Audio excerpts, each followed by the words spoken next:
Arin stood on the rusted observation deck and watched the Black Sea move like a living thing. The Academy city of Viridian hung above the water on columns of glass and steel. Wind carried salt and a faint hum from the machine farms. Arin had always felt a pull toward places that others called dangerous. When the sky split with sudden light, she did not run. She leaned forward. The light was not lightning. It was a shape that slid through the night like a slow comet, a ship that did not belong to any charted fleet. The ship touched the water and settled like a sleeping whale. Lights opened along its hull and something small climbed out and looked around with wide, curious eyes. Arin did not know it yet, but this small thing would change everything. Inside the ship, the creature made sounds like wind and glass. It was covered in pale scales, and its limbs were too many for any known animal. When it saw Arin through the observation glass, it lifted a thin crest and clicked. Arin felt a warmth of curiosity that matched her own. She took off her coat and walked down into the docks before the alarms even had time to ring.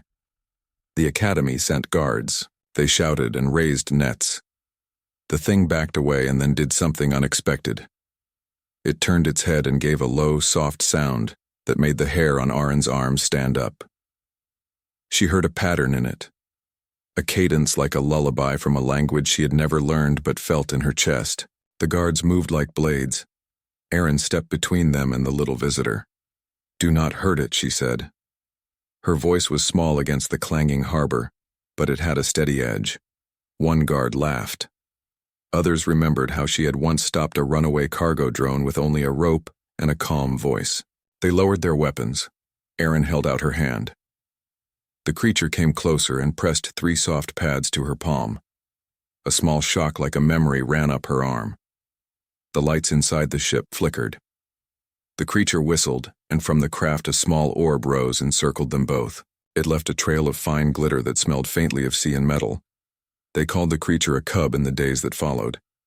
It was not a cub the way Academy zoology defined it. It was young by alien measure. The citizens named it Pazu. Pazu had a way of tilting its head that made even the sternest officer grin. Pazu also left tracks that glowed under moonlight and could sing by pressing its crest against glass.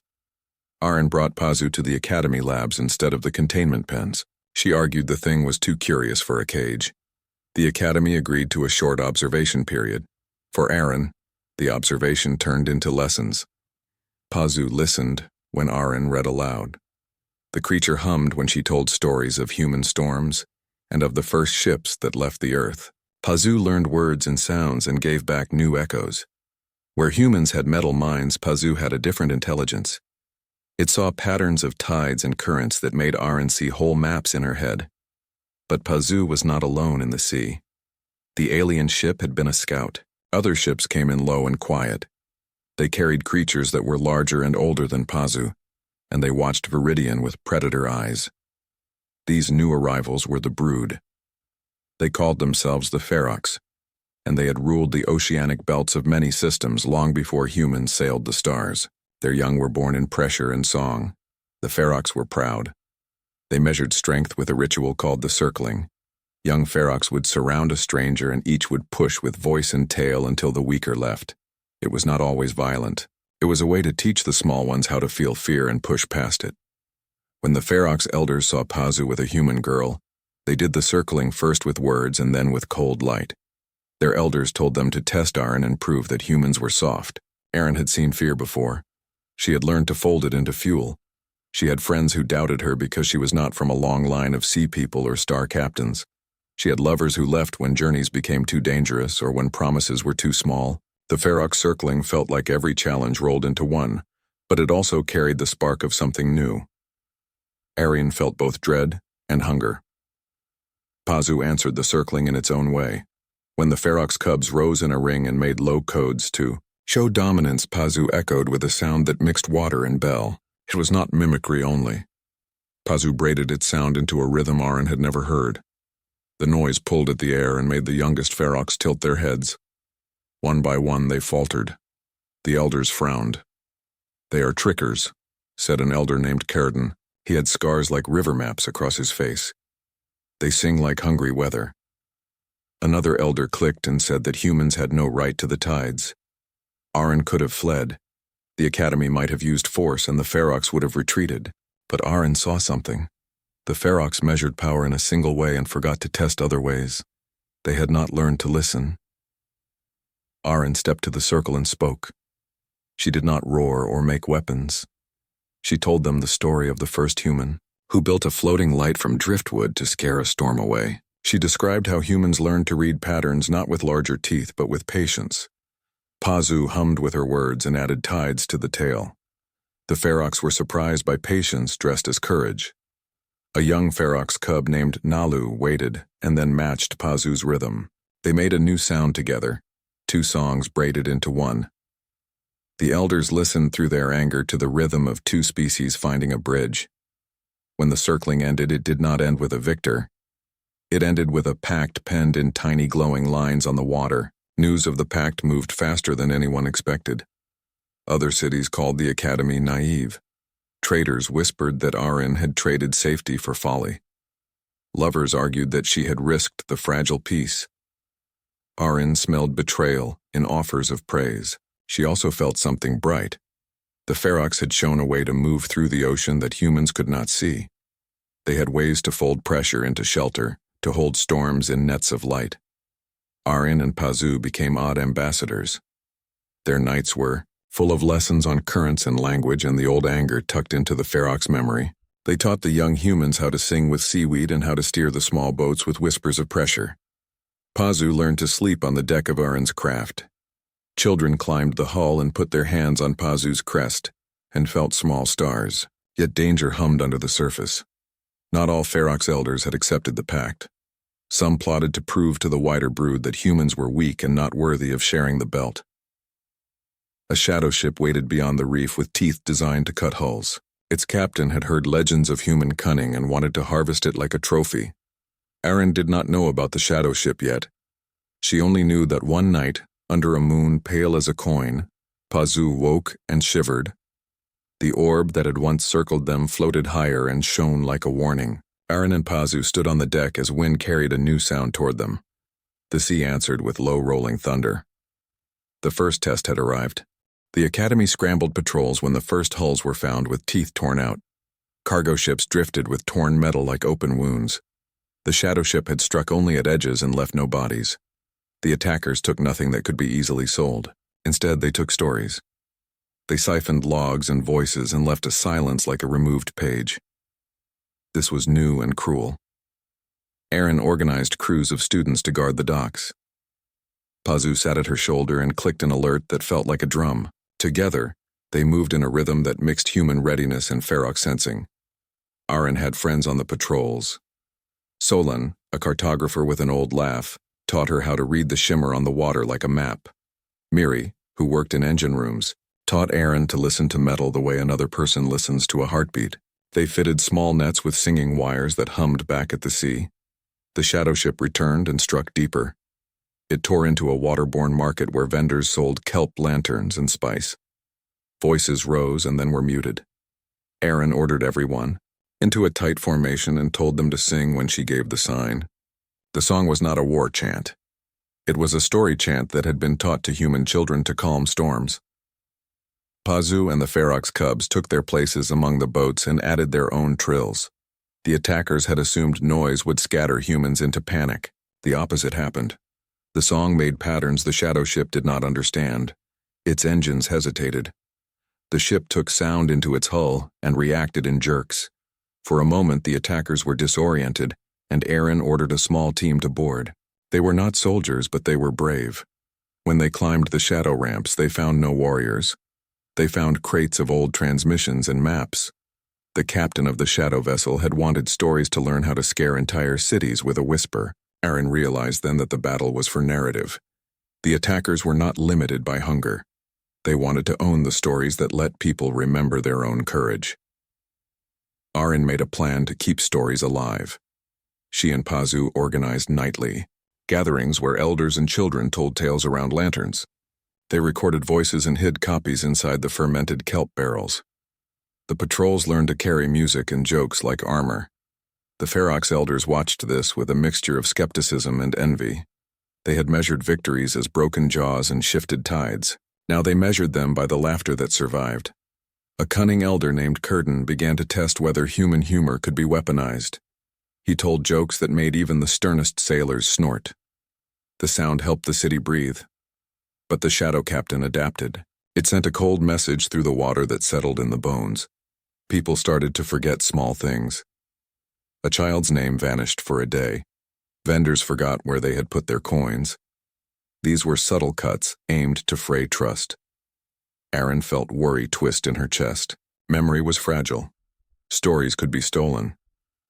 Pazu responded by singing old lullabies that held names in loops. Pazu pressed its crest to the hulls of small boats, and hums wound into the wood and metal and formed secret grooves of memory. Children slept better. Elders remembered the rivers of their youth. The shadow captain's gleam dulled when its prey could still find its story. Arin decided to strike not with weapons, but with an image. She borrowed a map from Solon and rewrote a route that led the shadow ship to a canyon of light under the sea. The canyon was a place where currents echoed like voices and where the ferox built traps of pressure. The shadow ship came as expected and found the canyon singing. Its engines read the echoes wrong and its hull became entangled in pressure weaves. The attackers were forced to surface. At the surface, the true nature of the enemy became clear. They were not the ferox brood. They were refugees from a broken system who had learned that stealing stories made them feel powerful. Their leader was a woman named Talon, who had been a librarian before disaster. Talon had lost her home and then her voice when the machines that kept memory died. She had found a corner of piracy that fed on forgetting. In the lawless reaches of the belt, she had learned to weaponize silence. Arin did not want to punish Talon. She wanted to restore what had been lost. She stepped forward and offered a bargain. Talon would give back the stolen transmissions, and in return, Arin would help build archives that could not be stolen. Talon laughed at first. Then she listened, as poets and engineers described vaults that saved songs in pressure glass and hid them inside coral, grown with light. Talon had never heard of such a thing. Peace did not come easily. Talon had reasons to distrust. She had seen promises turn to ash. But as the weeks passed, she watched children bring half-remembered rhymes to the new vaults and watched them shine bright with recovery. Talon put her hand to a kelp panel and felt a memory return like a tide. She began to cry. The shadow crew slowly learned other trades, and the harbor found ways to trade stories instead of coin. Arin felt the city change. Where fear had once closed, doors people now left them open at night with lanterns on their thresholds. Lovers found courage to speak. Couples mended old fractures by telling their truth in public circles. Pazu grew fat on stories and naps. The ferox learned that the smallest laugh could be stronger than the loudest roar. But far beyond the harbor, a council in the outer belt received news of the pact between humans and ferox. They were not pleased. Their systems had prospered by carving control of currents and information. If humans and ferox learned to braid sea and story, then old markets would collapse. The council sent a diplomat with a fine voice and a colder plan. The diplomat arrived with a smile and asked to see Arin. The diplomat called herself Trainee, but the name did not warm the room. She wore robes that shimmered like broken glass and spoke in measured phrases. She praised the academy for its creative methods and then asked to observe the pact rituals. Her smile folded like paper. Arin agreed because she knew the way of diplomats was to watch and to sow seeds. Trainee watched Pazu and watched Arin and asked soft questions about the archives. At night she walked the docks in silence and took notes on the way lanterns were made. In private she sent messages that sounded like poems, and in them, she asked for favors that seemed small. One night she requested the loan of one ferox elder to speak at a council in the outer belt. Arin hesitated, but Curtin volunteered. He said he wanted to see how far the pact could stretch. Curtin left with Trainee and returned days later different. His scars had paled. His tail was held higher. He spoke of the council's fear that human ideas would unsettle old order. He also spoke of Trainee's gift. She had given him a small porcelain box that held a single preserved song. Curtin opened it and wept. The song brought back a memory he had buried when he lost a mate in a storm. Trainee had not only taken notes, she had started to stitch new rules. She suggested that each archive should register its songs with the council. Once registered, the council could regulate access. For some, the suggestion sounded like safety. For others, it sounded like chains. Arin grew suspicious of regulation that smelled like control. Then a minister from the outer belt arrived with heavy boots and a ledger that hummed with commands. He wanted the archives signed under council law. He promised protection from pirates in exchange for oversight. The harbor elders argued and grew anxious. Talon whispered that a ledger could be burned and songs could be recovered. Others argued that without council protection, another attack could finish them. Arin remembered the first quiet night with Pazu. She remembered how a single song had opened a ring of scales to curiosity. She understood now that power lived in where stories went and who kept them. Signing under the council would centralize that power. She walked to the waterfront and found Pazu asleep in a boat. She lay down beside it and thought of an old human proverb that said the sea gives and the sea takes. She did not want to give everything away. The debate grew loud. Lovers argued and old friends took sides. The harbor split between those who wanted the safety of a larger system and those who wanted the messy freedom of local memory. Talon and the reformed Shadow crew refused the ledger. The Academy Council sent envoys and argued about treaties and precedent. Arin smiled as money and fear moved like tides. Arin made a choice. She did not want war. She did not want a ledger that could lock songs away. She proposed something else at the assembly. Instead of handing archives to the council, she proposed a network. Each archive would hold mirrored copies that could only be opened with many voices. A chorus lock would require singers from different cities to perform a song together before the archive revealed its contents. The council could not control a chorus. It could not pressure every city to sing in the same way. Some laughed until they cried. Some called it naive. The minister said it would be inefficient. Arin said it would be ungovernable. Yet when Arin stepped forward and offered to teach the technique, the harbor agreed to a trial. Children practiced chorus locks in the lantern circles. Vendors traveled to the academy to learn to hum the codes. The Ferox elders learned to add pressure pulses as part of their contributions. The first chorus lock test was small and clumsy. 3 singers from different districts stepped to the mirror vault and began. One sang a lullaby, one beat a rhythm on a kelp drum, and the Ferox elder added a low-pressure note. The vault sighed and opened like a secret mouth. Inside lay a history of a family lost at sea. The singer who had been missing words now held the family name in her throat again and wept. The city realized that some things could not be owned by a ledger.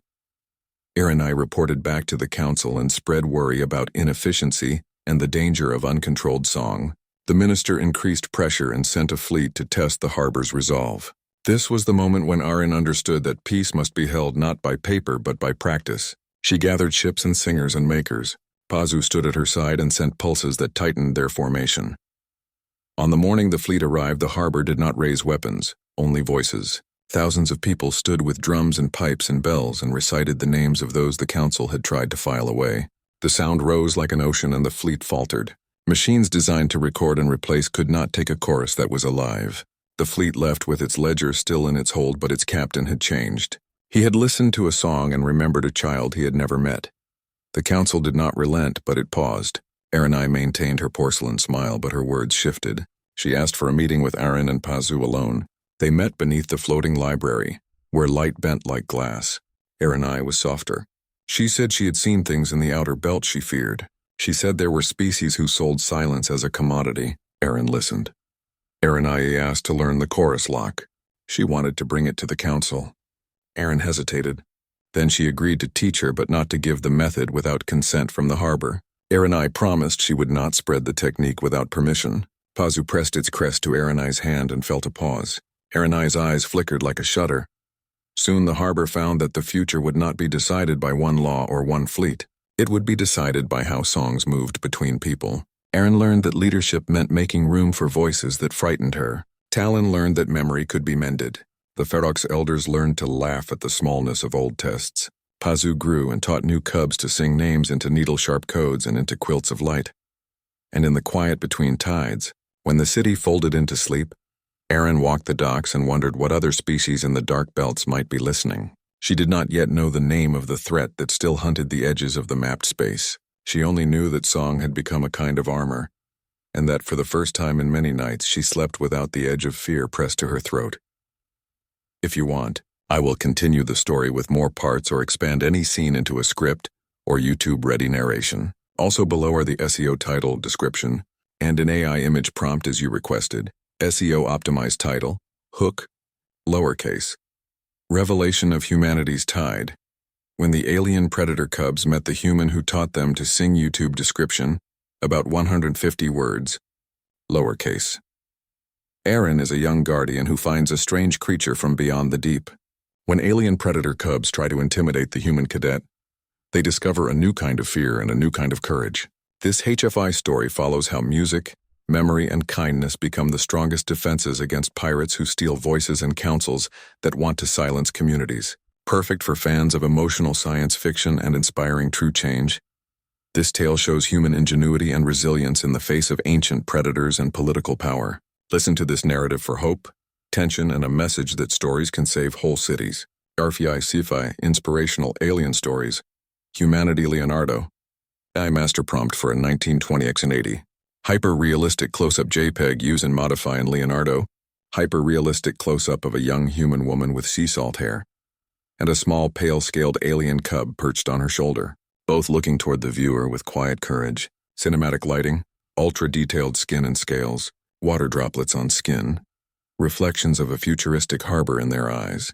Emotional and inspiring expression, depth of field, photoreal, identity and JPEG, cinematic composition, master-level detail, soft rim light and subtle backlight, natural textures, high dynamic range if you want any changes, a different title set, tags list for YouTube, or the next continuation or a narrated voiceover script broken into timestamps. Tell me what to produce next and I will continue right away.